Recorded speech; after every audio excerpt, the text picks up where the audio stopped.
Hello everyone, once again welcome back to our online platform. BSc final की अपनी unit first चल रही थी, जिसमें अपन ग्रुप से रिलेटेड कुछ थ्योरम्स कर रहे थे। उसी को अपन कंटिन्यू कर रहे हैं। नेक्स्ट थ्योरम है आपकी, यदि किसी ग्रुप जी के अवयव ए की कोटि n है तो सिद्ध कीजिए कि a पावर p की कोटि भी n होगी यदि p तथा n सापेक्षिक अभाज्य। देखिए थ्योरम को आप समझिए। आपने पास एक ग्रुप जी दे रखा है, उसका कोई भी एलिमेंट एक ए दे रखा है और बोल रहा है उसकी कोटि n है। क्लियर है? आपको ये चीज दे रखी है order of A that is equal to N, that is इसका मतलब हो गया A power N that is equal to E. Clear? एक तो ये अपने को सिद्ध करना है ए पावर पी तथा ए पावर पी की कोटि भी कितनी होगी एन है और ए की कोटि भी कितनी एन है, यानी कि आपको सिद्ध करना है order of A raise to power P that is equal to order of A. Clear? और ऐसा कब होगा? जब पी और एन सापेक्षिक अभाज्य। सापेक्षिक अभाज्य होने का मतलब है ये रो नंबर्स ऐसी हैं जिनमें एक दूसरे का भाग नहीं जाता है। और जब दो संख्याएं ऐसी हो जो अभाज्य हो एक दूसरे के सापेक्ष, तो हमेशा एक बात याद रखिए कि उनका एचसीएफ यानी कि महत्तम समापवर्ती हमेशा एक होता है। देखिए अपन इसको प्रूव करते हैं और इस प्रॉपर्टी को भी अपन इसी थ्योरम में यूज लेंगे। देखिए क्या आएगा, मैं लेट कर लेता हूं। पहली बात, आपको तो दे रखा है ए की कोटि कितनी है एन है, यानी कि इसकी कोटि कुछ नहीं दी है, तो अपन मन से मान लेते हैं कि order of A raise to power P that is equal to अपन मानते हैं। तो यहां से आपको क्या, आप इसको क्या लिख सकते हैं, आप इसको लिख सकते हैं A raise to power P that is equal to E. इसको बोले थे अपन इक्वेशन नंबर फर्स्ट। ये order of an element of a group की प्रॉपर्टी होती है कि यदि आपके पास order of A that is equal to N हो तो आप इसको A raise to power N that is equal to E यानी कि आइडेंटिटी एलिमेंट से शो कर सकते हैं। क्लियर? अब देखिए आपके पास कंडीशन एक गिवन भी है, तो गिवन कंडीशन क्या है अपन उसको भी ले लेते हैं। तो ये चीज आपको गिवन है क्या कि जी के अवयव ए की कोटि कितनी है एन है, तो order of A that is equal to N आपको दे रखा है। इसका मतलब वही A raise to power N that is equal to E, इसको बोल देते हैं अपन इक्वेशन नंबर 2। क्लियर? अब देखिए अब अपन एक कुछ काम कर लेते हैं। अपने पास पड़ा है A power N that is equal to E, तो मैं काम कर लेता हूं A raise to power N that is equal to, आपके पास ई तो पड़ा ही है, तो मैं इसके दोनों और पावर पी अप्लाई कर सकता हूं। दोनों और ऑपरेशन सेम अप्लाई कर सकते हैं। दैट इज, तो देखिए ये क्या हो जाएगा, इसको अपन ए पावर लिख सकते हैं एन पी, इसको अपन लिख सकते हैं A power N P that is E power P. And what is E power P? Identity element की कुछ भी आप पावर अप्लाई कीजिए उसका आंसर अगेन आइडेंटिटी एलिमेंट ही होता है। तो देखिए क्या आ जाएगा, ये वापस ई आ जाएगा। तो देखिए इसको आप क्या लिख सकते हैं, एन पी को अगेन आप A raise to power P की पावर आप इसको एन लिख सकते हैं, that is equal to E. Clear? And A power P power N अगर आपके पास ई हो तो देखिए इस चीज को आप क्या लिख सकते हैं, A power N power E that is, इसको अपन लिख सकते हैं यानी कि आप इसको लिख सकते हैं order of A raise to power P is less than और equal to N, is less than और इक्वल टू एन। यदि आपके पास order of A that is अगर आपके पास एन हो और आप उसको A raise to power N is equal to E लिख सके, तो यहाँ पर हमेशा प्रॉपर्टी यही होती है कि order of A is less than और इक्वल टू ऑलवेज होगा एन। क्लियर? तो ये प्रॉपर्टी मैं यहीं पे लगा रहा हूं। तो अब देखिए order of A raise to power P, इसको आपने लिया क्या है, इसको लिया है आपने एम, इसको आपने लिया है एम, तो यहां से मिल जाएगा आपका m इज लेस देन और equal to n, equation number first. Clear? यहां से मिल जाएगी आपको इक्वेशन नंबर फर्स्ट। क्लियर?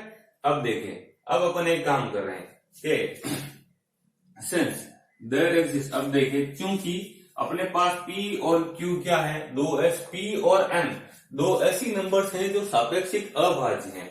मैं लिख देता हूं यहां पर, क्योंकि p व n सापेक्षिक अभाज्य हैं। क्या है? सापेक्षिक अभाज्य हैं।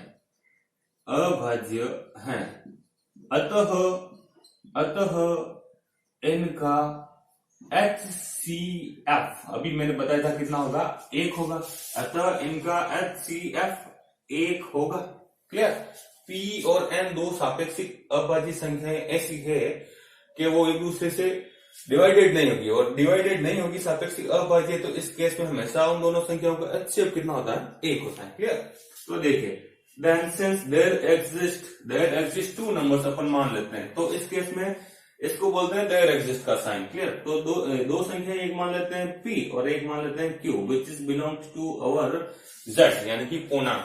दो संख्याएं पूर्णांक z को इस प्रकार होगी, सच दैट, इस प्रकार होगी कि आपका एक q और r मान लेते हैं, p आपके पास ऑलरेडी दे रखी है तो आप इसको q और a को अपन r नाम दे देते हैं। क्लियर? तो इस प्रकार होगी कि pq प्लस nr का वैल्यू हमेशा कितना होगा? 1 होगा। ये इसका एक स्पेशल केस होता है, यानी कि इसकी एक प्रॉपर्टी होती है कि यदि p और q दो सापेक्षिक अभाज्य संख्या हैं तो उनका HCF कितना होगा? 1 होगा।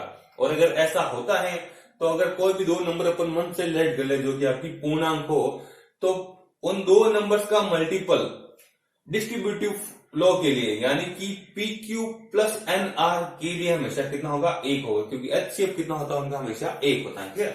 तो यहां से मैं इनको के देखिए क्या लिख सकता हूं, इसको मैं लिख सकता हूं, आगे उल्टा भी लिख सकता हूं, यानी 1 is equal to PQ plus NR लिख सकता हूं। क्लियर?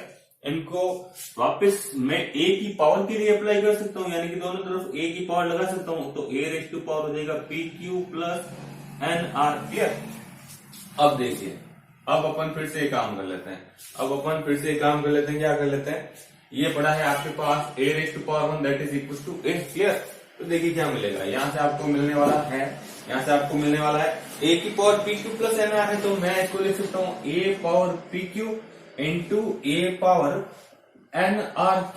क्योंकि जब आधार समान होते हैं तो घाते वापस जुड़ जाती है। क्लियर? तो देखिए क्या हो जाएगा, a पावर PQ आपके पास पड़ा है into a power NR। a power NR को अपन क्या लिख सकते हैं, a पावर NR को अपन लिख सकते हैं a पावर n इसकी पावर r लिख सकते हैं। क्लियर? ऐसे लिख सकते हैं, तो बराबर हो जाएगा a की power PQ into a power n, और a पावर n को आप लिख सकते हैं e, that is e raise to power r। ये आपने कहां से लिखा है? बाय इक्वेशन नंबर 2 से लिखा है। कहां से लिखा है? बाय इक्वेशन नंबर 2 से लिखा। And e is identity element, और आइडेंटिटी एलिमेंट की कुछ भी पावर हो तो हमेशा अगेन आइडेंटिटी एलिमेंट ही होता है, यानी कि ये मिलेगा आपका a raise to power PQ into e, और आइडेंटिटी एलिमेंट को किसी भी नंबर के साथ ऑपरेट करेंगे तो वापस वही नंबर मिलेगा, यानी कि ये मिलेगा a raise to power PQ। Equality में क्या चल रहा था? इक्वलिटी में चल रहा था आपका a। क्लियर? तो ऐसा हो रहा है कि a इज इक्वल टू मिला a raise to power PQ। Clear? तो मैं काम और कर सकता हूं, क्या कर सकता हूं कि मैं, अगर मेरे पास ऐसा कुछ दे रखा है तो मैं वापस एक ऑपरेशन लगा सकता हूं कि मैं इनके दोनों और पावर ले लेता हूं m। कर सकता हूं ऐसा? बिल्कुल कर सकता हूं। तो ये आ जाएगा a raise to power m that is a raise to power PQM, या फिर MPQ, ऐसा लिख सकते हैं, a raise to power MPQ। अगर ऐसा है तो मैं इसको लिख सकता हूं a raise to power m की पावर p की होल पावर q, ऐसा भी लिख सकता हूं। क्लियर?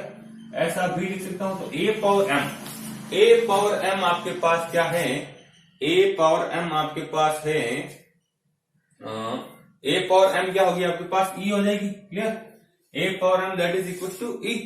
देन इसको अपन लिख सकते हैं a पावर, एक बार वापस देख लेते हैं, इसको अपन लिख सकते हैं a raise to power MP की होल पावर q। क्लियर? और MP को अपन क्या लिख सकते हैं? इसको लिख सकते हैं a raise to power p की होल पावर m इंटू इसकी होल पावर अपन लिख सकते हैं q, and again a power p को आप लिख सकते हैं e। तो a पावर p को लिखा आपने e, और उसकी पावर पड़ी है m, और उसकी होल पावर पड़ी है q। a पावर p को आपने लिखा है e, कहां से? बाय इक्वेशन नंबर 1 से लिखा। कहां से लिखा है? बाय इक्वेशन नंबर 1 से लिखा है। क्लियर?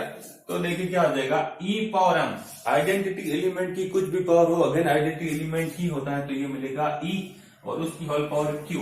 तो वापस इसका आंसर भी क्या आएगा? e ही आएगा। और इधर आप काम क्या कर रहे थे? इधर अपन कर रहे थे a raise to power m that is equal to मिला है आपको e। a raise to power m that is equal to e मिलने का मतलब क्या है? यहाँ पर order of a, is less than और इक्वल टू क्या मिलेगा, एम मिलेगा। इज लेस देन और इक्वल टू क्या मिलेगा, M. And order of A, order of A है क्या आपका, एन है। ऑर्डर ऑफ ए है क्या आपका, एन है। Clear. Then N is less than और इक्वल टू मिलेगा एम। इसको कह देते हैं अपन इक्वेशन नंबर, इसको कह देते हैं अपन इक्वेशन, देखिए 1 है 2 है, इसको अपन 3 कह देते हैं, तो इसको अपन कह देते हैं इक्वेशन नंबर 4 कह देते हैं। क्लियर। इसको कह देते हैं इक्वेशन नंबर 4। क्लियर। अब देखिए जगह नहीं है, मैं यहीं पर कर लेता हूं, यहां से अपना प्रूफ हो जाएगा, थोड़ा सा ही है। देखिए यहां से कह देते हैं अपन बाय इक्वेशन 3 एंड 4, मैं यहीं पर कह देता हूं बाय इक्वेशन 3 एंड 4 क्या होगा, वापस पहले वाली थ्योरम की तरह हो गया, m is less than equal to and n is less than और इक्वल टू m। ऐसा कब हो सकता है, ऐसा सिर्फ तभी हो सकता है जब आपका n और m क्या हो, इक्वल हो। And what is n, what is n, n क्या है आपका, ऑर्डर ऑफ a है, ऑर्डर ऑफ a है। और m क्या है आपका, order of a raise to power p है, order of a raise to power p है। तो देखिए यदि किसी ग्रुप G के अवयव a की कोटि n हो तो सिद्ध कीजिए कि a raise to power p की कोटि भी कितनी होगी, n होगी। ये टोटल इस थ्योरम का प्रोसेस था और जहां की अपन ने प्रूव कर दिया है। देखिए हमेशा इनको ये तो बराबर आपको प्रूव करना होता है, हमेशा इनको अलग अलग लेकर चलिए। जैसे कि इसको मैंने इसकी ऑर्डर को कितना लिया है, order of a raise to power p को अपन m ले रहे हैं और ऑर्डर ऑफ a को अपन n ले रहे हैं। यहाँ पर अपन बता रहे हैं अलग अलग है और फाइनल में जाकर अपन इसको जब प्रूव कर देते तब अपन ले आते हैं m बराबर n या n बराबर m, यानी कि इनकी दोनों की ऑर्डर क्या हो जाएगी, सेम हो जाएगी। तो ये रहेगा इस थ्योरम का भी प्रूव। आई होप आपको ये थ्योरम भी प्रूव समझ में आया होगा, इस थ्योरम का प्रूव भी। तो आप अपनी नोटबुक में इनको उतारिए और आराम से इनको प्रैक्टिस कीजिए, आपको आराम से ये थ्योरम समझ में आएगी। अपने एब्स्ट्रैक्ट अलजेब्रा की बुक में इन सब के थ्योरम्स के प्रूव अच्छे से दे रखे हैं। इनके अलावा भी ऐसी बहुत सी थ्योरम्स हैं जिनको अपन प्रूव कर सकते हैं। तो मिलते हैं नेक्स्ट लेक्चर में नेक्स्ट थ्योरम के साथ। ओके, तब तक थैंक यू।